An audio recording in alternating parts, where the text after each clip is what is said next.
S25 edge good device. ஆச்சே இதுவா அது வேஸ்ட்டாங்க. அதில் பேட்டரியும் நிற்கலையா, ஃபோனும் வேஸ்ட்டா, ப்ராப்பராக சென்சார்ஸ் கூட இல்லையா. ஆண்ட்ராய்ட் 17 வந்ததுக்கப்புறம் LHDC சப்போர்ட்டாக வந்துட போகுது. ஆனால் SOT பார்த்தீங்கன்னா 8 மணி நேரம் கிட்ட வந்துருது. 7.75 மணி நேரம் 8 மணி நேரம் வருது SOT. S25 எட்ஜா S25 ப்ளஸ்ஸா அப்படின்னா, வணக்கம் வியூவர்ஸ், வெல்கம் பேக். இன்றைக்கி நம்ம பார்க்க போகிறது சாம்சங்கோட கேலக்ஸி S25 எட்ஜை பற்றி. ஸோ இந்த டிவைஸ் வந்து நான் செகண்ட்ஸ் மார்க்கெட்டில் வாங்கியிருந்தேங்க. ஓரளவுக்கு ரீசனபிளாக ஃபீல் ஆச்சு. 46K கிடச்சிது, மின்ட்டு. ஸோ இதுக்கு முன்னாடி யூஸ் பண்ணவர் வந்து ரொம்ப நல்ல மனுஷன் போல், ரொம்ப அப்படியே கண்ணும் கருத்துமா டிவைஸை பார்த்துக்கிட்டாரு. ஒரு சின்ன போட்டு ஸ்க்ராட்ச் கூட இல்லாமல் அவ்வளோ அழகாக மெயின்டைன் பண்ணியிருந்தாரு. அதுக்கப்புறமா தான் இன்னொன்று எனக்கு ஃபீல் ஆச்சு. என்னென்னா, இந்த டிவைஸை அவ்வளோ ஈஸியாக ஸ்க்ராட்ச் பண்ண முடியாது. அதை கீழே போட்டிங்கன்னா டென்ட் ஆகிறதுக்கான பாசிபிலிட்டிலாம் இருக்குது. டைட்டானியம் ஃப்ரேம் தான். ஆனால் அவ்வளோ ஈஸியாக ஸ்க்ராட்ச் பண்ணுறதுக்கான பாசிபிலிட்டி இந்த டிவைஸில் இல்லை. ஏன்னா இதோட ஃபினிஷிங்கே பார்த்தீங்கன்னா ஒரு மாதிரி ஃப்ராஸ்டட், ஒரு மாதிரி மேட் மாதிரியான டைட்டானியம் அந்த ஃப்ரேமில் உள்ள ஃபினிஷிங்கு. இதுவே ஐஃபோன் ஏர் எடுத்துக்கிட்டிங்கன்னா நல்லா பாலிஷ்டாக இருக்குமா, அதனால் கொஞ்சம் ஈஸியாக அந்த ஹேர்லைன் ஸ்க்ராச்சஸ் மாதிரி ஆகிடும். ஆனால் பார்க்குறதுக்கு செம்ம ப்ரீமியமாக செம்ம கிளாஸியாக இருக்கும். எங்கேயாவது டேபிள் மேலே வச்சிங்கன்னா கூட பார்க்க சும்மா தகன்னு மின்னுவான். பட் இது அந்த மாதிரிலாம் இருக்காது. ரொம்ப கேஷுவலாக, ரொம்ப சட்டிலாக, நார்மலாக தான் இருக்குது. ஸ்க்ராட்ச் ஆகிறதுக்கு அதுவும் ஒரு ரீசன் அப்படிங்கிறது தான் இந்த இடத்துல நான் சொல்ல வரேன். அதனால் இந்த டிவைஸ் வந்து நல்ல கண்டிஷனில் கிடச்சிது. நீங்கள் வந்து வேறு ஏதாவது ஒரு சில கடைகளில் 43,000 44,000 கிடைக்குது அப்படின்னாலும் கூட நீங்கள் தாராளமாக நேரில் விசிட் பண்ணி செக் பண்ணி வாங்கிக்கலாம். ஹைலைட் என்னென்னா, ப்ரைமரி மார்க்கெட்லேயே இது வந்து கார்ட் ஆஃபரோட சேர்த்து பார்க்கும்போது 56,500 ரூபாய் கிடைக்குது அப்படின்னும் போது, yes, it makes more sense. ஆனால் யாருக்கு, எந்த மாதிரியான ஒரு யூசர் வந்து S25 எட்ஜை இப்போ வாங்கினா ஹாப்பியாக இருப்பாங்க? யாருக்கான டிவைஸ் இது? அதே சமயம் 2025 இந்த டிவைஸ் லான்ச் ஆகும்போது பாவம் விளக்கு மாதிரி என்னெல்லாம் கிடைக்குமோ எல்லாத்தையும் எடுத்து அடிச்சுக்கிட்டு இருந்தாங்க. இதனால தாங்க சொல்கிறேன், இன்டர்நெட்டில் நம்ம ஒரு சில டேட்டாஸை ரிப்பீட்டடாக பார்க்கும்போது we may get influenced, including me. அதனால தான் நான் சொல்லியிருப்பேன், டெக்கில் இருக்கக்கூடிய சேனல்ஸ் அவ்வளோவா நான் செக் பண்ணவே மாட்டேன், நான் பார்க்கவே மாட்டேன். டெக் சேனல்ஸ் நான் பார்க்குறதே இல்லை. விசித்திரமான ஒரு சில டேட்டா, இப்போ எக்ஸாம்பிளுக்கு சொல்லணும்னு வைங்களேன், நம்ம ஊரில் ரிலீஸ் ஆகாத ஒரு ஃபோன் அது வந்து ஆனால் யூஎஸில் மட்டும் ரிலீஸ் ஆகிருக்கு அப்படின்னும் போது நான் அதை செக் பண்ணுவேன். ஏன்னா அது இங்கே கிடைக்க போகிறதே கிடையாது. பட் இதுவே நம்ம ஊர்லேயும் கிடைக்க போகிற ஃபோன்னா கொஞ்சம் கவனமாக தான் ஹேண்டில் பண்ணுவேன். கம்யூனிட்டியோட கமெண்ட்ஸ் பார்ப்பேன். அதாவது நீங்கள்லாம் போடக்கூடிய கமெண்ட்டை நீங்கள் யூஸ் பண்ணுறீங்கன்னா உங்கள் டேட்டா ப்ளஸ் அந்த ஃபோரம்லேயே ஏதாவது இருக்கும், அவங்களோட நேட்டிவ் ஃபோரம். இப்போ ஐக்கு கம்யூனிட்டி பேஜில் இருக்கும், விவோக்கு அதே மாதிரி இருக்கும், சாம்சங்லேயும் கம்யூனிட்டி பேஜஸில் இருக்கும். ஸோ இந்த மாதிரியான ஒரு சில டேட்டாஸ் போய் செக் பண்ணுவேன். பட் இதில் ஹைலைட் என்னென்னா, இந்த மாதிரியான டேட்டாவெல்லாம் பார்த்து இன்ஃப்ளூயன்ஸ் ஆகிறதுக்கான பாசிபிலிட்டி இருக்குங்கிறத ஃபஸ்ட் மைண்டில் வச்சுக்கோங்க. ஸோ நீங்கள் ரொம்ப ப்ராப்பராக எவாலுவேட் பண்ண வேண்டியதாக இருக்கும். என்ன கேட்டால் நானும் 2025 வந்து இந்த ஃபோனை பற்றி பார்க்கும்போது, இல்லாட்டி நானே சில வீடியோவில் சொல்லியிருப்பேன், ஆச்சே இதுவா அது வேஸ்ட்டாங்க. அதில் பேட்டரியும் நிற்கலையா, ஃபோனும் வேஸ்ட்டாக, ப்ராப்பராக சென்சார்ஸ் கூட இல்லையா அப்படிலாம் கூட சொல்லியிருப்பேன். இதை ஏன் சொல்கிறேன், ஏன்னா நம்ம நட்பு வட்டாரத்துலேயே இருக்கக்கூடிய ஒரு சிலர் இப்படி தான் டேட்டா கொடுத்தாங்க, என்ன பண்ணி தொலைய. பட் இப்போ நேரில் யூஸ் பண்ணும்போது, ஆனால் One UI 7 வந்தப்போ கொஞ்சம் மோசமாக இருந்திருக்கலாம். One UI 7ஓட இது வந்து யூஸ் பண்ணுறதுக்கு அந்த அளவுக்கு ஆப்டாக இல்லாமல் இருந்திருக்கலாம். பட் இப்போ 8.5ஓட இதை யூஸ் பண்ணும்போது நிஜமாவே ரொம்ப ஆச்சரியமாக இருந்ததுங்க. காம்படிஷனில் இருக்கக்கூடிய ஒரு சில ஃப்ளாக்ஷிப்ஸ்லாம் நான் யூஸ் பண்ணியிருக்கேன். மிட்ரேஞ்ச் ஃபோன்ஸ் இப்போ நான் யூஸ் பண்ணியிருக்கேன். மிட்ரேஞ்சுன்னு நான் சொல்லக்கூடாது, 40,000 ரூபாய்க்கு மேலே இருக்கிறது என்னது மிட்ரேஞ்ச். அந்த மாதிரியான டிவைஸ் நான் யூஸ் பண்ணும்போது அதோட பேட்டர்ன்ஸ்லாம் எப்படி இருந்தது, அது எந்த அளவுக்கு எந்தெந்த மாதிரியான சினாரியோவில் வார்ம் ஆச்சு, இதெல்லாம் வச்சு அனலைஸ் பண்ணி பார்க்கும்போது சாம்சங் ரொம்ப சூப்பராக தான் ஒர்க் பண்ணியிருக்காங்களோ S25 எட்ஜில் அப்படின்னு தோணுச்சு. சரி, விஷயத்துக்கு வருவோம். ஸோ மொத்தம் எந்த மாதிரியான ஆடியன்ஸ், யார் இதுக்கான கன்சியூமர் அப்படிங்கிறத இப்போ தொடர்ந்து பார்த்துடலாமா? ஓகே, ஃபஸ்ட்டு சார் வேல்யூலேருந்து ஸ்டார்ட் பண்ணலாம் அப்படின்னு பார்க்கும்போது தான் ஞாபகம் வந்தது, செக்யூரிட்டி அண்ட் ப்ரைவசி அப்படின்னு ஒரு டேப் இருக்கும். அது உள்ளே போனீங்கன்னா ஆட்டோ பிளாக்கர் அப்படின்னு ஒன்று இருக்கும். அதை டிசேபிள் பண்ணி விட்டதுக்கப்புறமா என்ன ஆகும்னு பார்த்தீங்கன்னா, இப்போ நான் போயிட்டு *#07# அப்படின்னு போட்டேன்னா சார் வேல்யூ காட்டும். ஸோ ஹெச்ஆர் வேல்யூ தான் இந்த டிவைஸில் ஹை போல் 1.280 எடுப்போம் ஸ்க்ரீன்ஷாட். ஸோ 1.280 தாங்க ஹெச்ஆர் வேல்யூ, ரைட்டா? அப்படியே போய் திரும்ப ஆட்டோ பிளாக்கர் எனேபிள் பண்ணிக்கிறேன். ஏன் ப்ரோ அதனால் எதாவது அட்வான்டேஜ் இருக்கா அப்படின்னா, சரி அவன் தான் இருக்கிறான்னு இருந்துட்டு போகிறான். ஏன்னா இது என்ன பண்ணுதுன்னா, இன்ஸ்டால் ஆகக்கூடிய ஒரு சில அப்ளிகேஷன்ஸ் அண்ட் தேவையில்லாத ஆணி ஏதாவது இன்ஸ்டால் பண்ணணும்னு நினச்சா அதை பிளாக் பண்ணி விட்றது. ஸோ இந்த மாதிரி ஒரு சில வேலைகள் நடக்கிறது நல்லது தான். பெரியவங்க கையில் இப்போ இந்த ஃபோன் இருக்குன்னு வைங்களேன், இப்போ நம்ம என்ன பண்ணுவோம்னா ஆட்டோமேட்டிக்காக எதுலனாலும் ஓகே இந்த ஆப்புக்கு இன்ஸ்டாலேஷன் பெர்மிஷன் கொடு, அதாவது அன்னோன் ஆப்ஸ் இன்ஸ்டால் பண்ணுற பெர்மிஷன் கொடு அப்படிலாம் கொடுத்தாலும் தலைவன் உள்ளே புகுந்து என்ன பண்ணிவிடுவோம்னா கட் பண்ணி விட்ருவோம். நமக்கு இது தெரியும், சரி நம்ம இங்கே வந்து என்ன பண்ணுவோம்னா ஓவர் ரைட் பண்ணுறதுக்கு என்ன வழி இருக்குன்னு சொல்லிட்டு ஓவர் ரைட் பண்ணிட்டு போயிடுவோம். பட் இது பெரியவங்களுக்கு இதெல்லாம் புரியவே புரியாது. அதனால் வாட்ஸ்அப்பில் வரக்கூடிய ஒரு சில குப்பை அதெல்லாம் வந்து இன்ஸ்டால் ஆகாமல் பார்த்துக்கிறதுக்கு வாய்ப்பு இருக்குது. ஸோ எல்லா ஃபோன்ஸ்லேயுமே இந்த மாதிரி ஒரு சில ஆப்ஷன்ஸ் இருக்கும். அதை வந்து ஃபோர்ஸ் எனேபிள் பண்ணியோ இல்லாட்டி அது இருக்குதா இல்லையன்றதை வெரிஃபை பண்ணிக்கிறதோ நல்லது தான், எல்டர்ஸ்க்கு ஃபோன் கொடுக்குறதா இருந்தால், ரைட்? ஸோ இதில் கால்ஸ் அற்புதங்க, அற்புதம். காலில் எந்த ப்ராப்ளமும் இல்லை, கால் ரெக்கார்டிங் நேட்டிவாகவே இருக்குது. ஸோ இது எல்லாமே வந்து பாசிட்டிவ் சைட்ஸில் தான் இருந்தது. நான் single sim user, Airtel user. So Airtel sim போட்டு தான் யூஸ் பண்ணேன். கால் ட்ராப்பு இல்லை, எங்கே போனாலும் கால் குவாலிட்டி அல்டி, ப்ளூடூத்லேயும் கால் வால்யூம் பிரச்சனையே இல்லை. ஸோ எல்லாமே ஓகே, டன். அந்த ஏரியாவை டிக். பில்டு குவாலிட்டி தரமான பில்டு குவாலிட்டி, நான் பார்த்ததுலேயே ஒன் ஆஃப் த செம. ஏன்னா நான் இப்போ காம்பேக்ட் ஃபோன்ஸ் வரிசையாக ஒன்று ஒன்றா யூஸ் பண்ணிக்கிட்டு இருந்ததுலேருந்து சொல்கிறேன். ஏர் யூஸ் பண்ணேன், அடுத்து H70 யூஸ் பண்ணேன், டெக்னோலாம் யூஸ் பண்ணல. பட் H70யும் சூப்பரான ஃபோன் தான். பில்டு குவாலிட்டி அப்படிங்கிற ஏரியாவில் ஒரு சின்ன காம்ப்ரமைஸ் இருக்கும். ஏன்னா அவங்க எப்படி 30,000க்குள்ளே எல்லாத்தையும் கொடுத்துட முடியுமா? ஸோ அதனால் ஒரு சில காம்ப்ரமைஸ் இருக்கும். ஆனால் ஹைலைட் என்னன்னா, இவன் வந்து செதுக்கியிருக்காங்க. சாம்சங் ஒரு டுபாக்கூர் அப்படின்னு சொல்லி நம்மளை அடிச்சு 50 50 கலாச்சிருப்போம் நம்ம. இருந்தாலும் இந்த டிவைஸ் வந்து நிஜமாவே செதுக்கியிருக்காங்க. ஆல்ரெடி இந்த டீலில் யாராவது வாங்கியிருந்தீங்கன்னா உங்களோட ஃபர்ஸ்ட் இம்ப்ரெஷன் உங்களுக்கு எப்படி இருந்தது, கையில் டிவைஸ் எடுத்ததுமே யூஸ் பண்ணும்போது எப்படி இருந்தது அப்படிங்கிறத மறக்காம கீழே கமெண்ட்டில் சொல்லுங்கப்பா. ஏன்னா எல்லாரும் தெரிஞ்சுக்கிட்டோம். அதுக்காக எல்லாருக்குமான டிவைஸ் இது இல்லை. நான் அது அடிக்கடி ஸ்ட்ரெஸ் பண்ண காரணம் என்ன அப்படின்னா, பேட்டரி டிபார்ட்மெண்ட் அப்போ வரேன் சரியா. அதுக்காக மோசமான பேட்டரி லைஃபும் இல்லை. அந்த ஹிண்ட்டையும் நான் இப்பயே கொடுத்துட்றேன். ரைட் சைடில் பார்த்தீங்கன்னா வால்யூம் ராக்கர், பவர் பட்டன், அதுக்கு மேலே வந்து ஒரு ஆண்டனா கட் அவுட், பாட்டமில் கட் அவுட்லாம் கிடையாது. டாப்பில் வந்து உங்களுக்கு மைக்ரோஃபோனுக்கான vent antenna cut out, left சைடில் வந்து 2 ஆண்டனா கட் அவுட். அப்புறம் பாட்டமில் வந்து பார்த்தீங்கன்னா dual SIM tray, eSIM use பண்ணிக்கலாம், ஒரு ஃபிசிக்கல் ஒன்று eSIM, primary microphone, type C port, அப்புறம் stereo speakers. So top and bottom firing உண்டு. ஸோ இதுவும் ஒரு advantage. And antenna cut out 2 இருக்குது. பேக் சைடில் பார்த்தீங்கன்னா உங்களுக்கு வந்து 200 மெகாபிக்சல் பிரைமரி ஷூட்டர் உண்டு. அண்ட் அது கூடவே வந்து ஒரு 12 மெகாபிக்சல் அல்ட்ரா வைட். இதில் ஹைலைட் என்னன்னா, அந்த 200 மெகாபிக்சல் இருக்கிறனால டே டைமாக இருக்கட்டும் இல்லாட்டி நைட் டைமாக இருக்கட்டும், பிரைமரி சென்சார் ரொம்பவே நல்லா டாமினேட் பண்ணுது. ஏன்னா இதே தான் S25 அல்ட்ராலையும் இருக்குது. ஸோ சேம் சென்சார் இதில் இருக்கிறனால இட்ஸ் குட். ஓவரால் வந்து ஃபோட்டோகிராஃபி, வீடியோகிராஃபி இந்த மாதிரியான ஏரியாலெலாம் பிரைமரி சென்சார் வந்து டாமினேட் பண்ணுது. நல்லா தான் இருக்குது. ஆனால் ஒரு டெலிஃபோட்டோ இல்லை அப்படிங்கிறனால என்ன ஆயிடுதுன்னு பார்த்தீங்கன்னா, நம்மளால் 10x மேலே ஜூம் பண்ண முடியல. அதை பற்றி நம்ம வருவோம். டிஸ்பிளே குவாட் HD பேனலுங்க, அற்புதமான பேனல். பிரைட்னஸ்லாம் சொல்லவே வேணாம், சும்மா அள்ளுது. அவுட்டோரில் வந்து விசிபிலிட்டிலாம் ஒரு பிரச்சனையே இல்லை. தொடர்ந்து கேமரா யூஸ் பண்ணும்போது என்ன ஆகும் அப்படின்னு பார்த்தீங்கன்னா, டிவைஸ் வந்து வார்ம் ஆகும். அண்ட் அந்த வார்ம் வந்து எக்ஸ்டென்சிவாக யூஸ் பண்ண இன்னும் வார்ம்னஸ் அதிகமாகிட்டே போய் ஹீட் ஆகும். பட் எங்கேயுமே நான் யூஸ் பண்ண வரைக்கும் நான் 4K 60 FPS வீடியோ தான் இது வரைக்கும் எடுத்துகிட்டு இருக்கேன். அந்த HDR10 வந்து இது வரைக்கும் நான் டிசேபிள் பண்ணல. ஸோ அதில் தான் எப்பயுமே எடுத்துகிட்டு இருக்கேன். இதில் எடுக்கக்கூடிய சாம்பிளாக இருக்கட்டும் எல்லாமே அதில் அப்படி தான் எடுக்கிறேன்னு வைங்களேன். இந்த மாதிரியான சினாரியோக்குள்ளே இதை தள்ளும் போது எப்பயுமே வந்து ஐயோ நான் ஹீட் ஆகிட்டேன், நான் கேமரா இப்போ க்ளோஸ் பண்ணுறேன், அந்த மாதிரிலாம் எதுவுமே நடக்கலை. அண்ட் கண்டிப்பாக நம்ம சேனலில் இந்த ஃபோனை வச்சு 1 or 2 வீடியோஸ், இந்த கமெண்ட்ஸ் வீடியோ எல்லாம் பண்ணுறேன் இல்லையா, கண்டிப்பாக நான் பண்ணுறேன். ஸோ தட் உங்களுக்கு ஒரு கிளாரிட்டி கிடைக்கும். இன்கேஸ் யாராவது பட்ஜெட் வந்து ஒரு 60,000 ரூபா வச்சிருந்து உங்களுக்கு வந்து தின்னாவும் லைட் வெயிட்டாகவும் ஒரு ஃபோன் வேணும்னு நீங்கள் ஆசைப்பட்டு அந்த ஃபோன் ஒரு வழியில் சாம்சங்கோட S25 ஆயிடுச்சா இருந்தாலும் இது மேலே உங்களுக்கு ஒரு சந்தேகம் இருந்து இது வந்து வீடியோ எடுக்கலாம் யூஸ் ஆகுமா ப்ரோ, இன்டோரில் எடுக்க முடியுமா ப்ரோ அப்படின்னு நீங்கள் யோசிச்சிருந்தீங்கன்னா அதுக்கான ஒரு ஆன்சராக இருக்கும் இல்லையா. ஸோ அதுக்காக. ஆனால் நல்ல பேனலுங்க. உங்களுக்கு quad HD panel, 120 Hz refresh ரேட்டாக இருக்கட்டும் எல்லாமே பக்கா. ஸோ அவுட்டோர் விசிபிலிட்டிலாம் நீங்கள் பயப்பட வேணாம். எப்பயும் மாதிரி சாம்சங் வந்து டிஸ்பிளேல மாஸ் பண்ணிட்டாங்க. HDR10+ சப்போர்ட் இது எல்லாமே பக்காவாக இருக்குது. சில சமயங்களில் சோஷியல் ஆப்ஸில் மட்டும் யோசிக்க வேண்டிய விஷயமா இருக்குது. இன்ஸ்டாகிராமில் வந்து நான் ஒரு கண்டென்ட் பார்க்குறேன் அப்படின்னா அது வந்து ஐஃபோனில் ரொம்பவே பிரைட்டாகவும் அதில் HDR ரொம்ப பூஸ்டடாகவும் ஃபீல் ஆச்சு. இதில் வந்து கொஞ்சம் ஓகே அப்படின்ற மாதிரி இருந்தது. ஸோ அதெல்லாம் கொஞ்சம் யோசிக்கணும். ஆண்ட்ராய்ட் சைட்லேயே அந்த ப்ராப்ளம் இருக்கா இல்லாட்டி இன்ஸ்டாகிராம் ஆப் ஆண்ட்ராய்டில் அந்த லட்சணத்தில் வேலை செய்தான்னு தெரியல. ரீசெண்டாக ஒரு சில நண்பர்களும் இதை கேட்டிருந்தாங்க. ஓகே, ஸோ மொத்தம் வந்து 1440 x 3120 அப்படிங்கிறது வந்து மாஸ் தான். 513 PPIங்கிறதும் கிரேட் தான். கார்னிங் கொரில்லா கிளாஸ் செராமிக் 2 ப்ரொடெக்ஷனும் இருக்குது. ஸோ இதெல்லாமே டாப் நாச்சு. ஃப்ளாட் பேனல் அப்படிங்கிறனால நீங்கள் ஏதாவது மேட்டோ இல்லாட்டி உங்களுக்கு எப்படி பிடிக்குமோ கிளியரோ ஸ்க்ரீன் கார்டோ இல்லாட்டி வந்து ஒரு டெம்பர் கிளாஸோ போட்டுக்கோங்க. என்னை பொறுத்த வரைக்கும் அதெல்லாம் இல்லாமல் யூஸ் பண்ணால் எப்பயுமே ஒரு ஃபோனில் வந்து அந்த ஃபீல் சூப்பராக இருக்கும். கேர் ப்ளஸ் எல்லாம் போட்டுக்கிறீங்கனாலும் போட்டுக்கோங்க. சாம்சங் ப்ரொடெக்ட் இருக்கும் இல்லையா, அது ஒரு 2 வருஷத்துக்கு போடுறீங்கனாலும் போட்டுக்கோங்க. அப்படிலாம் போட்டால் நீங்கள் கேஸு டெம்பர் எதுவுமே இல்லாமல் ஜாலியாக யூஸ் பண்ணலாம். அப்போ தான் இந்த ஃபோனோட அந்த 163 grams அப்படிங்கிறத நீங்கள் என்ஜாய் பண்ண முடியும். ப்ளஸ் இதோட திக்னஸ் அப்படின்னு எடுத்துக்கிட்டிங்கன்னா 5.8 mm திக்னஸ்ங்க. ஸோ அந்த திக்னஸ் வந்து எப்படியா இருந்தாலும் கேமரா கிட்ட வரும்போது கேமரா பம்ப் இருக்க தான் போகுது. ஸோ அந்த இடத்துல வந்து திக்னஸ் கம்ப்ளீட்டாக வேறு. மற்ற இடங்களில் யூனிஃபார்மாக வந்து உங்களுக்கு 5.8 mm அப்படின்னு சொல்லியிருப்பாங்க. ஒய்டாக இருக்குது, டைப் பண்ணுறதுக்குலாம் கம்ஃபர்டபுளாக இருக்குது. எப்பயுமே அல்ட்ராவில் நீங்கள் என்ன பார்த்தீங்கன்னா அதே மாதிரி தான். கிட்டத்தட்ட சொல்லப்போனால் 6.3 inch காம்பேக்ட் தான். ஏன்னா இப்போ இதே பட்ஜெட்டில் உங்களுக்கு வந்து S25 கிடைக்குது. பட் S25 இது எந்த இடத்துல வந்து ஸ்லைட்லி ஓவர்டேக் பண்ணோம் அப்படின்னு பார்த்தா S25 விட எட்ஜி எங்கன்னா பில்டு குவாலிட்டி, கேமரா. S25ல் வந்து உங்களுக்கு டெலிஃபோட்டோ இருக்கும். ஸோ அதை நீங்கள் கண்டிப்பாக இதில் மிஸ் பண்ணுவீங்க. டெலிஃபோட்டோவை பற்றி நீங்கள் வருத்தப்படல, எனக்கு அல்ட்ரா வைடும் பிரைமரியும் நல்லா இருந்தாலே போதும்னு நினச்சிங்கன்னா இது ஓகே ஸ்கோர் பண்ணோம்.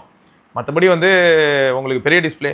ஒரு சிலர்லாம் இப்போ மீடியா கன்சம்ஷனால் என்ன ஆகுதுன்னா, ரெட்மி டர்போ மாதிரியான ஃபோன் பார்த்தீங்கன்னா 6.59 inch போது இப்போ அதுக்கு மக்கள் அடாப்ட் ஆகிற மாதிரி இருக்குது. 6.3 எனக்கு கொஞ்சம் குட்டியாக இருக்குது, 6.9 எனக்கு பெருசாக இருக்குது. ஸோ அதுக்கு நடுவில் நான் போகிறேங்க அப்படிங்கிற மாதிரியான ஒரு சில பார்க்க முடியுது ப்ரிஃபரன்ஸை. ஸோ அந்த அடிப்படையில் பார்க்கும்போது 6.7, அதே சமயம் பெசல்ஸ் ரொம்ப தின் அண்ட் நேரோவாக தான் இருக்குது. ஸோ அதனால் அதெல்லாம் வந்து உங்களுக்கு ஒரு ப்ராப்ளமாகவே இருக்க போகிறதில்ல. ஜாலியாக என்ஜாய் பண்ணுவீங்க. அவுட்டோர் விசிபிலிட்டி, வியூவிங் ஆங்கிள் எல்லாமே அல்ட்டி. ஸோ பர்சனலாக நான் யூஸ் பண்ணக்கூடிய எல்லா சினாரியோஸ்க்குமே பையன் வந்து மாஸ் பண்ணிட்டான். ஸோ அங்கெல்லாம் எனக்கு ப்ராப்ளம் எதுவுமே நான் ஃபேஸ் பண்ணல. ஓகே, இது வந்து ஸ்னாப்ட்ராகன் 80 லிட் பவர்டுங்க. So day to day performance இந்த மாதிரியான ஏரியாலாம் எந்த அளவுக்கு நல்லா இருக்குது அப்படின்னு கேட்டிங்கன்னா எந்த ப்ராப்ளமும் இல்லை. அதெல்லாம் அசால்ட்டாக டீல் பண்ணிட்டு போச்சு. இருந்தாலும் எனக்கு என்ன ஃபீல் ஆச்சு அப்படின்னா, சில சமயங்களில் சில கேம்ஸ்லாம் ஆடும்போது இப்போது ஜிடிஏவே எடுத்துக்கோங்களேன். இப்போது இந்த ஃபோனை வந்து ஒரு இன்டென்ஸ் டாஸ்க்குள்ளே போடுறேன். எடிட்டிங் ஒர்க்லாம் நடந்துச்சு. எடிட்டிங் ஒர்க்லாம் நடந்ததுக்கப்புறமா வந்து உடனே நான் ஜிடிஏ மாதிரி கேம்குள்ளே போகிறேன் அப்படின்னும் போது என்னால் வந்து ஃப்ரேம் ட்ராப் பார்க்க முடிஞ்சது. பட் இதுவே வந்து பையன் கூலாயிடுறான், நார்மலாகிடுறான். ஒரு 5 நிமிஷம் கேம் ஆடிட்டு இருக்கேன். அதுக்கப்புறம் பார்த்தீங்கன்னா கேம்னால இன்டியூஸ் ஆனதை விட எடிட்டிங் அண்ட் கேமரானால இன்டியூஸ் ஆகிற டெம்பரேச்சர் தான் அதிகமாக இருக்குது, டெம்பரேச்சர் ரைஸ். ஸோ அப்போ திரும்பியும் கேம் வந்து பொறுமையாக அந்த டிவைஸ் கூல் டவுன் ஆனதுக்கப்புறம் ஸ்டெபிளைஸ் ஆகிடுது அண்ட் செம ஸ்மூத்தாக இருக்குது. சப்வே சர்ஃபஸ் மாதிரியான கேமில் கூட நான் சொல்லியிருப்பேன் என்னென்னா இந்த மாதிரி டச் ரெஸ்பான்ஸ் ஒரு சில லேட்டஸ்ட் ஃபோன்ஸ் எல்லாம் நம்ம யூஸ் பண்ணும்போது அந்த டச் சாம்பிளிங் மாதிரியான ஏரியாவில் கொஞ்சம் ஸ்கோர் பண்ணியிருக்காங்க. அதுவும் சைனீஸ் ஃபோன்ஸ்லாம் நல்லா பண்ணுறாங்கன்னு சொன்னேன். ஸோ இதுலேயும் அந்த ரெஸ்பான்சிவ்னஸ்லாம் நல்லா தாங்க இருந்தது. ஸோ இதுலேயும் கேமிங் இந்த மாதிரியான அடிப்படை எல்லாம் ஓகே தான். ஸோ நீங்கள் பேசிக்காக சொல்ல போனால் இந்த ஃபோனை வாங்கி கேமிங் எவ்வளோ பேர் போகிறீங்கன்னு தெரில. ஆனால் இதில் கேம் ஆட முடியுமான்னு கேட்டால் எஸ், ஆப்வியஸாக நீங்கள் ஆடலாம். அண்ட் கூலிங் பொறுத்த வரைக்கும் இந்த ஏரியாவில் வந்து கூலிங் மெக்கானிசம் நம்ம அடிஷ்னலாக ஏதாவது கூலர்லாம் எதாவது வைக்கிறதா இருந்தால் இந்த ஏரியாவில் வச்சா நான் சின்ன ரிசல்ட் இருக்கும். அண்ட் அவங்க வந்து வேப்பர் சேம்பர் கூலிங் மாதிரியான விஷயங்கள்லாம் வந்து இந்த ஃபார்ம் ஃபேக்டருக்கு கொடுத்தது பெரிய விஷயம் தான். அது இல்லாமல் அவங்க கொடுத்துருக்காங்க. அண்ட் கேஷுவல் யூஸை பொறுத்த வரைக்கும் நீங்கள் 5G டேட்டாலேயே 5G டேட்டா ஆன்லேயே இருந்தாலும் கூட கையில் டிவைஸை பிடிச்சிருக்கும் போது பார்த்தீங்கன்னா வார்மாக இருக்கிறது, ஒரு ஜென்டல் வார்ம்னஸ் அந்த மாதிரிலாம் எதுவுமே இல்லைங்க.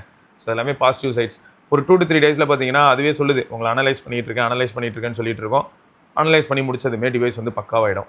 ஸோ எனக்கு இது வரைக்கும் எப்படி இருக்குது அப்படின்னு பார்த்தா டே 1 எனக்கு வந்து ஓரளவுக்கு செட் ஆயிடுச்சு. டே 2 ஆனால் பேட்டரி அந்த எந்த ஆப்புக்கு வெயிட்டேஜ் கொடுக்கணும், எந்த ஆப்பை டீப் ஸ்லிப் பண்ணணும், இதெல்லாம் வந்து அதை அனலைஸ் பண்ணுறதுக்கு 1 வீக் கிட்ட எடுத்துக்கும். பட் அது இல்லாமையே இந்த வார்ம்னஸ் அப்படின் போது சைனீஸ் ஃபோன்ஸ்லாம் யூஸ் பண்ணும்போது ஒரு வார்ம்னஸ் நம்ம பார்த்துருப்போம். ஒரு X300 இருக்கட்டும், இல்லாட்டி வந்து ரெட்மி டர்போ 5 இருக்கட்டும், இல்லாட்டி போக்கோவாக இருக்கட்டும், இந்த மாதிரி ஃபோன்ஸ் எல்லாம் யூஸ் பண்ணும்போது ஒரு மைல்டு வார்ம்னஸ் இருக்குது ப்ரோன்னு எல்லாருமே ரிப்போர்ட் பண்ணியிருப்போம். ஸோ அந்த மாதிரியான வார்ம்னஸ் இந்த டிவைஸில் இல்லை அப்படிங்கிறது வந்து ஒரு பெரிய பாசிட்டிவாக நான் பார்க்குறேன். கேமரா பொறுத்த வரைக்கும் ஆல்ரெடி நான் சொன்னது தான். ஸோ பிரைமரி சென்சார் வந்து உங்களுக்கு டே டைம் நைட் டைம் எல்லா இடத்துலையும் மாஸ் பண்ணிவிடுது. செல்ஃபி வந்து ஃப்ரண்ட் ஸ்க்ரீன் ஃப்ளாஷை வச்சு நீங்கள் லோ லைட் சுச்சுவேஷனில் ஹேண்டில் பண்ணிட்டு போயிடலாம். லோ லைட்டில் வந்து ஃப்ரண்ட் கேமரா வீடியோ நல்லா தான் இருக்குது. ஆனால் நீங்கள் ஆன் த மூவ் எடுக்கும்போது பார்த்தீங்கன்னா ஒரு ஜிட்டரினஸ் இருக்கும். ரியர் கேமரா அல்டி பட்டையை கலப்புது. உங்களுக்கு லோ லைட் வீடியோஸுமே சூப்பராக இருக்குது, நிறைய சாம்பிள்ஸ் இருக்குது. ஸோ அதை வச்சு vlog மாதிரிலாம் நான் கூட ட்ரை பண்ணேன். எல்லாமே பக்காவாக இருக்குது. பிட்வீன் சென்சார்ஸ் ட்ராவல் பண்ணுறதா இருக்கட்டும், 10x வரைக்கும் நீங்கள் ஃபோட்டோவில் ஜூம் பண்ணலாம், 10x வரைக்கும் நீங்கள் வீடியோலையும் ஜூம் பண்ணலாம். vlog வீடியோ எடுக்கிறதா இருந்தாலும் ப்ரோ வீடியோவில் போய் எடுக்கலாம். ஸோ எல்லா ஃப்ரீடமும் உங்களுக்கு கொடுத்துட்றாங்க. USB பார்த்தீங்கன்னா 3.2. ஸோ எல்லா ஃப்ரீடமும் இருக்குங்க. ஏன்னா இப்போ ஏர் போகிறீங்கன்னு வைங்களா, ஐஃபோன் ஏரில் USB 2.0 இருக்கும். அப்புறம் ஸ்பீக்கர் பார்த்தீங்கன்னா ஸ்டீரியோ இருக்காது, இதில் ஸ்டீரியோ ஸ்பீக்கர்ஸ் இருக்குது. சர்ப்ரைசிங்லி இந்த ஸ்டீரியோ ஸ்பீக்கர் வந்து இவ்வளோ தின் ஃபார்ம் ஃபேக்டருக்கு பேஸ் டெலிவர் பண்ணிச்சு. ஸோ இதெல்லாமே வந்து பாசிட்டிவ் சைட்ஸாக நான் பார்க்குறேன். இன்னும் ஒரு காலத்தில் S5 S4லலாம் IR பிளாஸ்டர் கொடுத்துட்டு இருந்தான். சாம்சங் அதையும் மட்டும் ஆட் பண்ணிட்டான்னு வைங்க, வேறு லெவல். ஏன்னா அதை தான் ஒரு சிலர் மிஸ் பண்ணுவாங்க. இப்போ ஒரு சைனீஸ் ஃப்ளாக்ஷிப்ல இருந்து பழகிட்டாங்கன்னா அவங்க வந்து இப்போ சாம்சங் பக்கம் வரலாம்னு நினைக்கிறேன். அதுவும் சாம்சங் ஃபோன் 60,000 ரூபாய் கிடைக்குது ப்ரோ. கார்ட் ஆஃபர்லாம் மட்டும் 56,000 ரூபாய் கிடைக்குது ப்ரோ, வரலான்னு பார்க்குறேன். ஆனால் அந்த IR பிளாஸ்டர் இல்லாத கொஞ்சம் கஷ்டமாக இருக்குது ப்ரோ, வாய்ப்பு இருக்குல்ல. ஸோ அந்த மாதிரி ஒரு சிலர் ஃபீல் பண்ண வாய்ப்பு இருக்குல்ல. ஸோ அதுக்கு தான் சொன்னேன் 8K வீடியோ வரைக்கும் புஷ் பண்ண முடியும். ரியரில் 8K 30 FPS and 4K 60 FPS. 4K 60 FPSல HDR வீடியோலாம் எடுக்கும்போது பிட்வீன் சென்சார்லாம் ஜாலியாக ட்ராவல் பண்ணிட்டு போயிட்டே வந்துட்டு இருக்கலாம். அதெல்லாம் no issues. Front and back ஃபோக்கஸ்லாம் ஆன் பாயிண்ட்டுங்க. ஃபோக்கஸில் வந்து எனக்கு தெரிஞ்சு நான் இப்போ ரீசெண்டாக iPhone 17 Pro Max யூஸ் பண்ணிட்டு இருக்கிறனால வீடியோ எடுக்கிறதுக்கு எல்லாத்துக்கும் யூஸ் பண்ணுறேன் இல்லையா. இந்த கையில் பிடிச்சிருக்கிற ப்ராடக்ட் அண்ட் ஒரு சின்ன ப்ராடக்ட், சின்ன ஒரு சப்ஜெக்டை வந்து ஃபோக்கஸ் பண்ணோம் அப்படின்னும் போதெல்லாம் கன்னு மாதிரி ஃபோக்கஸ் பண்ணுது. ஸோ இதெல்லாமே வந்து பாசிட்டிவ் சைட்ஸ். இந்த மாதிரி பீரோல் எடுக்கிறதுக்கு ஃபோக்கஸ் ஆன் பாயிண்டில் இருக்குங்க. iPhone 17 Pro ஸ்ட்ரகிள் ஆகுதுன்னா பாருங்களேன், 17 Pro Max நான் யூஸ் பண்ணுறேன் இல்லையா, அது ஸ்ட்ரகிள் ஆகுது. ஆனால் சாம்சங் வந்து பட்டையை கலப்புது. ஃபோக்கஸ் வந்து நான் எங்கே இருக்கணும்னு எதிர்பார்க்குறேனோ அந்த இடத்துல பக்காவாக இருக்குது. அதுவும் வீடியோவுக்கு முக்கியமாக. ஃபோட்டோஸ்க்கு எனக்கு புரியுது, மேக்ரோ இந்த மாதிரியான விஷயங்களுக்குலாம் நான் ஸ்ட்ரகிள் ஆக தான் செஞ்சேன். இங்கே நான் எவ்வளவோ ட்ரை பண்ணி பார்த்தேன், கடுப்பாக இருந்தது. அதெல்லாம் வந்து பிக்சல் 10 தட்டி தூக்கிட்டு போயிட்டே இருந்ததுன்னு வைங்களேன். அப்படியே இப்போ நான் ஜூம் போகிறேன், ஜூம் போய் ப்ரிசைஸாக நம்ம எதையாக காட்டுறோம், ப்ளஸ் ஜூம் அவுட் ஆகிறோம், ஜூம் இன் ஆகிறோம் அப்படின்னா அதெல்லாமும் சீம்லெஸ்ஸாக இருக்குது. ஸோ ஓவராலாக பார்க்க போனால் எல்லா ஃபீச்சர்ஸையுமே ஓரளவுக்கு நல்லா பண்ணியிருக்காங்கன்னே சொல்லலாம். 1080p 240 FPSல போய்ட்டு ஸ்லோ மோஷனை வந்து கேப் பண்ணி வச்சிருக்கிறது மட்டும் தான் எனக்கு மனசுக்கு ஏற்றுக்கல.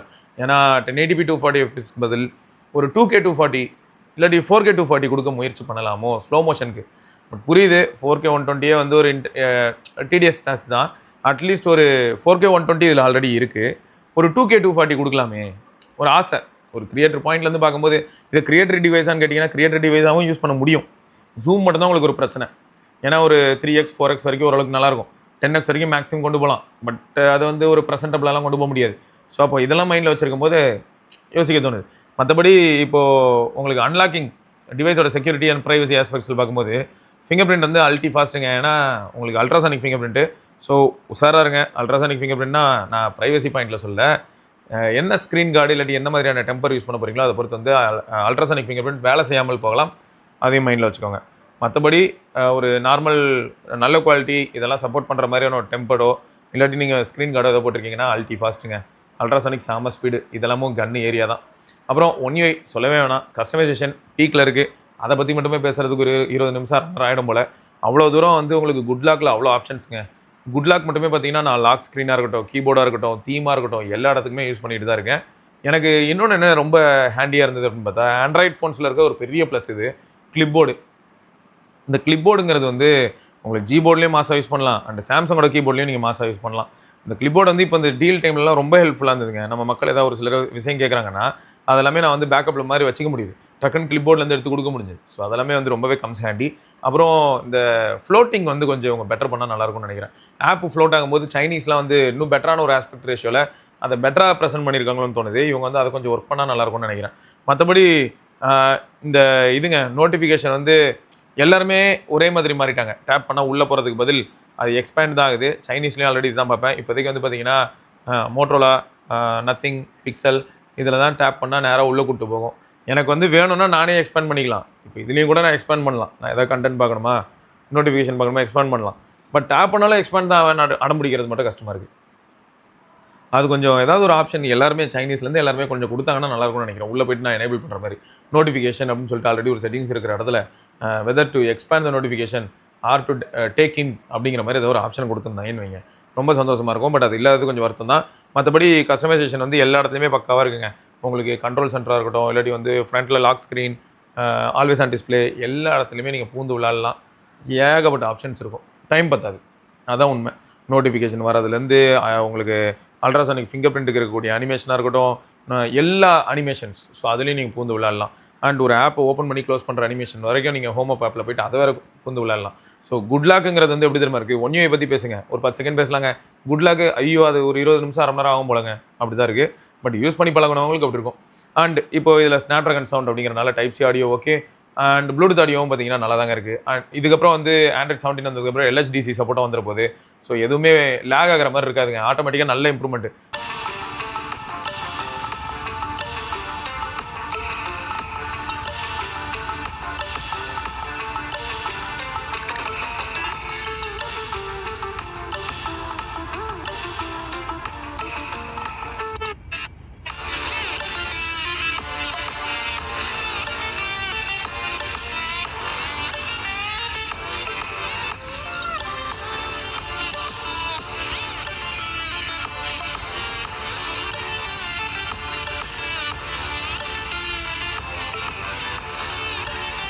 ஸோ நிறைய ஆப்ஷன்ஸ் இருக்குது.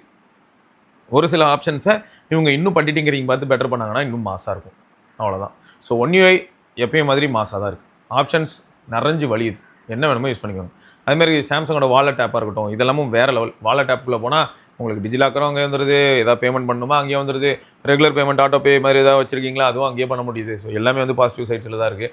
ஸோ இதை யூஸ் பண்ணி பழகினவங்களுக்கு இதை விட்டு வெளில போகிறது கொஞ்சம் கஷ்டமாக தான் இருக்கும். இந்த சாம்சங்கோட வாலெட், சாம்சங் பே ஓகே. மொத்தம் 7 வருஷம் அப்டேட்டு. இப்போ யாராவது வாங்குறீங்கன்னா 6 வருஷம் அப்டேட்னு வச்சுக்கோங்களேன். 6 வருஷமே மோர் தென் எனஃப்ங்க, அதுவே ரொம்ப அதிகம். எனக்கு தெரிஞ்சு பிராண்டெல்லாம் வந்து 2 வருஷம் மேனுஃபேக்சரிங் வாரண்ட்டி கொடுத்துட்டு ஒரு 4 வருஷம் அப்டேட் கொடுத்தாங்கன்னா கூட போதும். பெரிய பெரிய ஃப்ளாக்ஷிப் பிராண்ட்ஸ் அதுக்கு பண்ணாங்கனாலே போதும். 2 வருஷம் மேனுஃபேக்சரிங் வாரண்டிங்கிறது நிறைய பேருக்கு பெரிய ப்ளஸ்ஸாக இருக்கும். ஸோ அதை பண்ணாங்கன்னா நல்லாயிருக்கும். சரி, இப்போ வருவாங்க முக்கியமான ஏரியாக்குள்ளார. பேட்ரி வேறு லெவல். ஆக்சுவலாக பேட்ரி வந்து நான் எதிர்பார்க்கவே இல்லை. நான் ப்ளே சேஃப் ஓகே சிவா, நான் சேஃபாக இருந்துக்கணும், அதனால் நான் என்ன பண்ணலாம் அப்படின்னும் போது கூட எவ்வளோ சொல்ல முடியுதுன்னு பார்த்தீங்கன்னா 5 ஹவர்ஸ் SOT சொல்ல முடியுதுங்க. 5 ஹவர்ஸ் SOT உங்களுக்கு கண்டிப்பாக வந்துடும். எனக்கு வந்து பார்த்தீங்கன்னா 6 ஹவர்ஸ் SOT அந்த மாதிரி வருது. இதில் வந்து கேமிங்குள்ளே நான் போனால் மட்டும்தான் எனக்கு என்ன இடம்னு பார்த்தீங்கன்னா, இப்போ நான் GTA ஒரு 2 மணி நேரத்துக்கு வந்து விளையாடுறேன்னு வைங்க, இந்த மாதிரி ஏதாவது ஒரு கேம் ஆடுறேன் அப்படின்போது அப்போ தான் எனக்கு வந்து SOT ஆட்டோமேட்டிக்காக என்ன ஆகும்னா 5 ஹவர்ஸ்க்கு கீழே போக ஆரம்பிக்குது. ஸோ நல்லா ஆப்டிமைஸ் பண்ணியிருக்காங்க. ரேம் மேனேஜ்மெண்ட் கூட பார்த்தீங்கன்னா OnePlus 15 நான் ரீசெண்டாக யூஸ் பண்ணியிருந்தேன். OnePlus 15 வந்து 12 GB ரேம் மாடல் நம்ம யூஸ் பண்ணோம் இல்லையா, அதில் கொஞ்சம் அக்ரெசிவாக இருந்தது. அதை காட்டிலும் இதில் ரேம் மேனேஜ்மெண்ட் பரவாயில்லன்னு சொல்லாங்க. ஸோ நிறைய ஏரியாவில் அதை பேட்ரி லைஃப்பையும் கொடுத்து ரேமையும் பார்த்தீங்கன்னா கொஞ்சம் ரிலாக்ஸ்டாரு அப்படிங்கிற மாதிரி வச்சுருந்தது வந்து ஆச்சரியமாக இருந்தது. ஸோ இதெல்லாமே வந்து பாசிட்டிவ் சைட்ஸில் வைப்பேன். ப்ளஸ் ஓவராலாக டிவைஸ் ஆக மொத்தம் வந்து நீங்கள் சார்ஜ் போடுறீங்க, ஒரு 25 வாட் பிரிக்கில் போடுறீங்க, இல்லாட்டி வந்து ஏதோ ஒரு PD சார்ஜர் எதுலேயே போட்டாலும் ஓரளவுக்கு ஃபாஸ்ட்டாகவே சார்ஜ் இருக்குது. நான் டாப் அப் தான் பண்ணிகிட்டு இருந்தேன் டிவைஸ். ஏன்னா இப்போ எங்கேயா வெளில போகிறேன் அப்படின்னும் போது ஒரு டாப்அப்பு இப்போ டக்குன்னு பார்த்தீங்கன்னா இந்த இடத்துல ஒரு 45 வாட் பிரிக்லேருந்து ஒரு கேபிள் வருது. இது எடுத்து நான் இப்போ கனெக்ட் பண்ணேன்னா சாம்சங்கோட சூப்பர் ஃபாஸ்ட் சார்ஜிங் அதான் ஃபஸ்ட் ஜென் அதான் ஆகும். ஏன்னா 25 வாட் சப்போர்ட் தான் இருக்குது. ஒயர்லெஸ் சார்ஜிங் பொறுத்த வரைக்கும் 15 வாட்டு. பட் ஒயர்லெஸ் சார்ஜிங் நான் யாருக்குமே சஜஸ்ட் பண்ண மாட்டேன். இது ஒரு எமர்ஜென்சிக்கு யூஸ் பண்ணிக்கலாம் அவ்வளோதான். பட் மற்றபடி வந்து ஒயர்டு தான் எப்பயுமே மாசு. ஸோ அப்படி ஒயர்டு சார்ஜிங்கும் போது டாப்அப் வந்து ரொம்பவே குயிக்காக இருக்குங்க. ஒரு 30% இருக்குன்னா டப்பு நீங்கள் வச்சுட்டு ஸ்க்ரீனை லாக் பண்ணிட்டு அப்படிங்க போயிட்டு மற்ற வேலைகள்லாம் பார்த்துட்டு ஏதாவது டேட்டாலாம் கலெக்ட் பண்ணிட்டு வந்து உட்காந்திங்கன்னா பார்த்தா ஒரு 30-40% ஏறிடுது. ஸோ ஃபாஸ்ட்டாக தான் இருக்குது. 30 மினிட்ஸ் டைம்லாம் கொடுத்தீங்கன்னா இன்னும் ஃபாஸ்ட்டாகவே ஏறிடுது. ஸோ இருக்கிறது பேட்டரியும் கம்மி 3900 mAh தான். அதை சார்ஜ் 25 வாட்டில் ஏற்றினா ஏன்னா 5000 mAh இருக்கிற சாம்சங்கோட S25 அல்ட்ராவே உங்களுக்கு 25 வாட்டில் சார்ஜ் போட்டால் 1.25 மணி நேரத்தில் ஏறிடுது அப்படின்னும் போது அப்போ இது பாருங்களேன் இன்னும் வேகமாக தான் ஏறும். ஸோ அதனால் இது எல்லாமே பாசிட்டிவ் சைட்ஸில் தான் இருக்குது. ஸோ ஆக மொத்தம் என்னோட சஜஷன் என்ன அப்படின்னா இது வந்து நீங்கள் வீடியோ எடுக்கிறதுக்கான ஒரு டிவைஸாக யூஸ் பண்ணணும் அப்படின்னு நினச்சிங்கன்னா கண்டிப்பாக ஒரு பவர் பேங்கை கையோடு எடுத்துகிட்டு போகிறது நல்லது. ஏன்னா வீடியோ எடுக்கிறதா இருந்தால் 100% பேட்டரியில் இருக்கக்கூடிய ஒரு S25 எட்ஜை நீங்கள் யூஸ் பண்ண ஆரம்பிக்கிறீங்க. 4K 60 FPS வீடியோ எடுக்கிறீங்க. பிட்வீன் ஃப்ரண்ட் பேக் எல்லாமே நீங்கள் போகிறீங்க அப்படின்னும் போது இதோட பேட்டரி வந்து ஒரு 3.5 மணி நேரங்க. தொடர்ந்து நீங்கள் வீடியோ எடுத்தீங்கன்னா 3 மணி நேரம், 3 மணி நேரத்துலேருந்து 3.5 மணி நேரம் அதிகபட்சம். சரியா? அப்போ வந்து 15% 10% போயிடும் பேட்டரி. ஸோ அப்போ இதுவே வந்து நீங்கள் வீடியோ எடுக்கல பட் கேஷுவல் யூஸராக இருக்கீங்க, ஒரு நாள் முழுக்க நீங்கள் சும்மா ட்ராவல் பண்ணிட்டு இருக்கீங்க, எமர்ஜென்சிக்கு கால் பண்ணுறீங்க, சோஷியல் ஆப்ஸில் ஒரு சில நீங்கள் எடுக்கக்கூடிய ஃபோட்டோஸ் கேஷுவலான ஃபோட்டோஸ்லாம் அப்லோட் பண்ணுறீங்க அப்படின்னா ஒரு நாளை ஓட்ட முடியும். இதில் ஹைலைட் என்னென்னா நான் திரும்பியும் சொல்கிறேன், கேமிங் கேமரா இந்த 2 பேருமே எவ்வளோ அதிகமாகறாங்களோ அவ்வளோ இதோட பேட்டரி அடி வாங்கும். இதுவே நான் ஆஃபீஸ் கம்யூட்டில் இருக்கேன், காலைல ஒரு 2 மணி நேரம் ட்ராவல், அதில் ஃபுல்லாக யூடியூப்பில் வீடியோ பார்ப்பேன், அப்புறம் ஓடிடி பிளாட்ஃபார்ம் எதுலையாவது வீடியோ பார்ப்பேன், இல்லாட்டி வந்து பாட்டு கேட்பேன். இந்த கேட்டகரிக்குள்ளே இருக்கீங்க. ஆஃபீஸ் போனதுக்கப்புறம் ஃபோன் பெருசாக தொடவே முடியாது. திரும்ப லஞ்ச் பிரேக்கில் தான் எடுப்பேன், திரும்ப வேறு ஏதாவது பிரேக்கில் தான் எடுப்பேன், இல்லாட்டி பிட்வீன் ஏதாவது மீட்டிங் டைமில் தான் எடுப்பேன். ஸோ இப்படிப்பட்ட யூசர்ஸ் திரும்ப சாயங்காலம் ட்ராவல் 2 மணி நேரம், இந்த யூசர்ஸ்லாம் பார்த்தீங்கன்னா ஒரு நாள் முழுக்க அசால்ட்டாக ஹேண்டில் பண்ணிவிடும். வீட்டுக்கு வரும்போது மிச்சம் 20-25% பேட்டரி இருக்கும். இன்னும் கேஷுவலான யூசர்ஸ் நம்ம கம்யூனிட்டி மெம்பர்ஸ் யாராவது இப்போ இதை வாங்கியிருப்பாங்கல்ல அவங்க ரிப்போர்ட் பண்ணுவாங்க. அப்போ நீங்கள் பார்க்கலாம். எனக்கு எப்படி இருந்ததுன்னா ஒரு சில நாள் கேமரா அதிகமாகவும் கேம் அதிகமாகவும் விளையாடும் போது 150% வரைக்கும் பேட்டரி ட்ரெயின் ஆச்சு. அதாவது நான் சார்ஜ் பண்ணி டாப்அப் பண்ணியும் ஒரு 50% நான் யூஸ் பண்ணியிருக்கேன். அதாவது 100% கன்சியூம் பண்ணி திரும்ப ஒரு 50% கன்சியூம் பண்ணுறேன். அப்படி இருந்தது. பட் இதுவே வந்து நான் வெறுமனே சோஷியல் ஆப்ஸு இந்த டீல் டைமில் லிங்க் போடுறது, அமேசான் ஓப்பன் பண்ணுறது, இங்கே வந்து செக் பண்ணுறது, கமெண்ட்ஸை படிக்கிறது, இப்படி பண்ணும்போது 110% வரைக்கும் பேட்டரி கன்சியூம் ஆகுது. 110% வரைக்கும். ஆனால் எஸ்ஓடி பார்த்தீங்கன்னா 8 மணி நேரம் கிட்ட வந்துடுது. 7.25 மணி நேரம் 8 மணி நேரம் வருது எஸ்ஓடி. ஸோ அப்போ ஆக மொத்தம் அதனால தான் நான் என்ன சொல்கிறேன்னா 110%க்கு 7.25 மணி நேரம். நீங்கள் பாட்டுக்கு பரவாயில்லரா சிங்கிள் சார்ஜில் இந்த அண்ணனுக்கு வந்து 7.25 மணி நேரம்லாம் வந்திருக்கு போல, அப்படி கிடையாது. மைண்டில் வச்சுக்கோங்க. ஏன்னா எல்லாருமே என்ன பண்ணுவோம் 100 வரைக்கும் சார்ஜ் பண்ணாலும் 20 வரைக்கும் வரை தான் ரீட்டைன் பண்ணுவோம். 20க்கு அப்புறம் திரும்ப டாப்அப் பண்ணுவோம். நிறைய பேர் 30லே டாப்அப் பண்ணுவோம். அப்போது 70% தான் கன்சியூம் பண்ண போகிறேன், 70% தான் பேட்டரி கன்சியூம் பண்ண போகிறேன் அப்படின்னா மீடியா சென்ட்ரிக்காக யூஸ் பண்ணுறவங்களுக்குலாம் 5 to 6 hours எஸ்ஓடி வரும். வெறும் மீடியா கேஷுவலாக. பட் இதுவே இன்ஸ்டாகிராம்னா கோடி கும்பிடுங்க. இன்ஸ்டாகிராம் இதில் யூஸ் பண்ணேன் ஒரு 10 நிமிஷம் டிஎல் டைமில் ஸ்டோரி வைக்கிறதுக்காக. அது அப்படியே ஒரு 20 நிமிஷம் கிட்ட நான் யூஸ் பண்ணியிருக்கேன். ஃபோர்க்ரவுண்டில் பேக்ரவுண்டில் ஒரு 40 நிமிஷம் கிட்ட ஆக்டிவ், அதாவது 1 hour கிட்ட ஆக்டிவாக இருந்தது. மனசாட்சி இல்லாமல் மொத்த பேட்டரியிலேருந்து அதுவே ஒரு 12%க்கு மேலே உருவிட்டு போயிடுச்சு. அதே மாதிரி இன்ஸ்டாகிராம் யூஸ் பண்ணும்போது டிவைஸ் வந்து வாமாச்சிங்க. எந்த அளவுக்குன்னா நான் கேமரா யூஸ் பண்ணும்போது கூட பார்த்தீங்கன்னா இன்டென்சிவாக தொடர்ந்து ஒரு 5 நிமிஷம் 10 நிமிஷம் யூஸ் பண்ணால் தான் கேமரா யூஸ் பண்ணும்போது டெம்பரேச்சர் ரைஸ் ஆகும். மனசாட்சி இல்லாமல் இன்ஸ்டாகிராம் ஒரு 5 நிமிஷம் யூஸ் பண்ணாலே டெம்பரேச்சர் ரைஸ் ஆகுது. இந்த இன்ஸ்டாகிராமை பிடிச்சி வெளுத்து விட்டாலே பாதி பிரச்சனை சரியாயிடும் போல. ஸோ அதாங்க மொத்தம் இந்த டிவைஸ் வந்து ஒரு மாதிரி டிஃப்ரெண்ட்டான ஒரு நல்ல டிவைஸ். அதுதான் ஹைலைட். எதிர்பார்க்கவே இல்லை. நான் வந்து எப்படி தெரியுமா இருந்தது எனக்கு, நம்ம வந்து இதை யூஸ் பண்ணி நம்ம இம்ப்ரெஸ் ஆகும்னு நம்ம எதிர்பார்க்கவே இல்லைடா அப்படின்னு நம்ம அதை தான் ஃபீல் ஆச்சு. ஸோ இப்போ நம்ம நட்பு வட்டாரத்தில் யாரெல்லாம் வாங்கியிருக்காங்கன்னு பார்க்கலாம். நம்ம கம்யூனிட்டி மெம்பர்ஸ் வாங்கிட்டு அவங்களோட கருத்துக்களை அவங்க சொல்லுவாங்க இல்லையா, அதையும் நம்ம இதுக்கப்புறம் செக் பண்ணலாம். ஸோ இப்போதைக்கு ஆல் பாசிட்டிவ்ங்க, நல்ல டிவைஸ். ஸோ இப்போ இது வந்து விக்கி ப்ரோட்ட போயிடும். நம்ம விக்னேஸ்வர் சென்டர் ப்ரோ அவன் வாங்கிக்கிறான். நான் திரும்ப ஆக்சுவலாக யோசிச்சுட்டு இருக்கேன், முடிஞ்சால் ஒரு எட்ஜி வாங்கலாமா அப்படின்னு கூட தோணுதுங்க. ஏன்னா ஸ்லிம்மாக நான் யூஸ் பண்ண ஃபோன்ஸ், லைட் வெயிட்டாக ஸ்லிம்மாக நான் யூஸ் பண்ண ஃபோன்ஸ்லேயே இன்றைக்கி இருக்கிற நிலைமைக்கு நான் த்ரோ பண்ணக்கூடிய டாஸ்க் அண்ட் என்னோட டிமாண்ட்ஸ் எல்லாத்தையுமே ஃபுல்ஃபில் பண்ணக்கூடிய ஒரு நல்ல ஃப்ளாக்ஷிப் ஃபோன்னா கண்டிப்பாக சொல்லுவேன் S25 edge. Good device right. So ஆக மொத்தம் இப்போது இப்படி ஒரு வார்த்தையை வைப்போம், S25 எட்ஜா S25 ப்ளஸ்ஸா அப்படின்னா பேட்டரி லைஃப்லேருந்து இன்னும் அந்த ஜூமிங் மாதிரியான எபிலிட்டிஸ் எல்லாமே S25 ப்ளஸில் தான் வரும். S25 அல்ட்ரா தாராளமாக மாஸ் தான், அதில் நோ செகண்ட் தாட்ஸ். அது எல்லாத்தையும் எல்லா ஃபோனோட கலவடா நான் அப்படின்னும். S25 எட்ஜ் S25 ப்ளஸ்ஸு எல்லாருமே நான் தான், அதை தாண்டியும் நான் நிறைய ஃபீச்சர்ஸ் வச்சுருப்பேன் அப்படிங்கிற மாதிரியானது தான் அல்ட்ரா.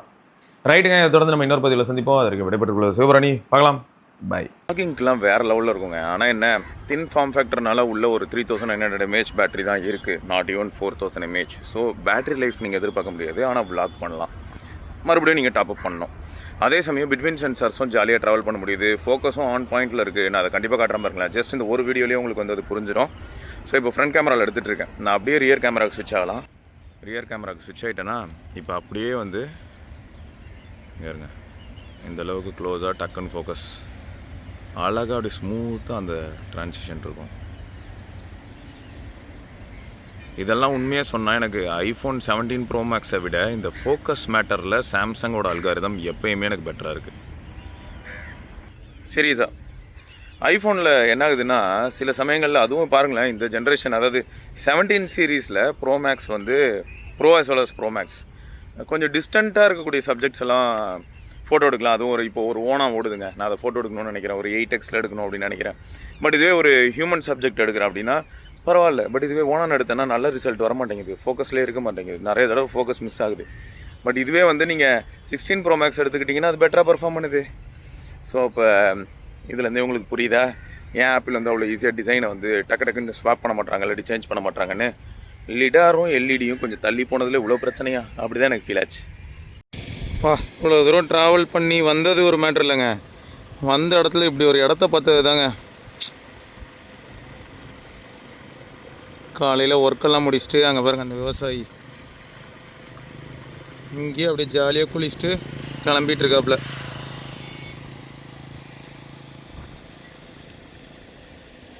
பரட்டா